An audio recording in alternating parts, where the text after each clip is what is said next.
lion cub ran across the open field, their laughter echoing as golden grass tickled their legs. It was one of those perfect days, sunlight dancing on their skin, the cub's joyful roars blending with Timo's giggles. They tumbled into a patch of wild strawberries, eating and smearing red juice all over their faces. They didn't have a care in the world. But suddenly, the cub froze. His ears twitched, and his eyes locked on something deep within the forest. Timo followed his gaze. There was a stillness now, something in the air. Without a word, they both stepped into the trees, shadows wrapping around them like whispers. Inside the woods, the light dimmed.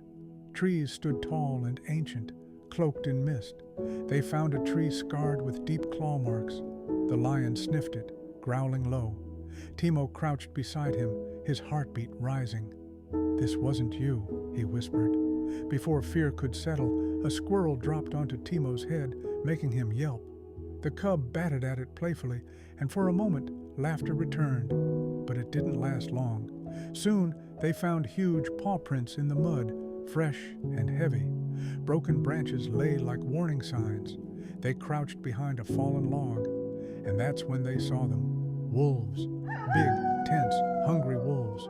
One snarled at another, and the alpha, eyes glowing like embers, stepped forward, asserting dominance. Suddenly, a branch cracked under Timo's foot. The nearest wolf sniffed the air and turned. Timo tried not to breathe. He sneezed. The wolf froze. Silence. Then, run. Timo and the cub darted through the forest, splashing into a stream. Water flew as they ran, laughing from relief this time. They made it out and back to the village, startling the chickens and villagers in their muddy mess. Later that evening, Timo stood before his grandma, explaining what he'd seen. "The wolves are desperate. They're not just dangerous, they're scared." Grandmother listened silently, her eyes knowing. With a stick, Timo drew a plan in the dirt. The lion watched, tilting his head curiously. As night fell, they ventured into the woods again, this time with lanterns and purpose. On a cliff, they saw the wolves below. The pack was restless. One limped and whined, a pup, injured and tired. Timo's heart ached. He touched the lion's mane gently. "They're not all bad," he said softly. At dawn, Timo placed food at the forest's edge. He didn't speak, just stepped back and waited. One pup approached, then another. No growls this time, just hungry eyes and cautious steps. And then, from across the clearing, the alpha wolf appeared. He stared at the lion.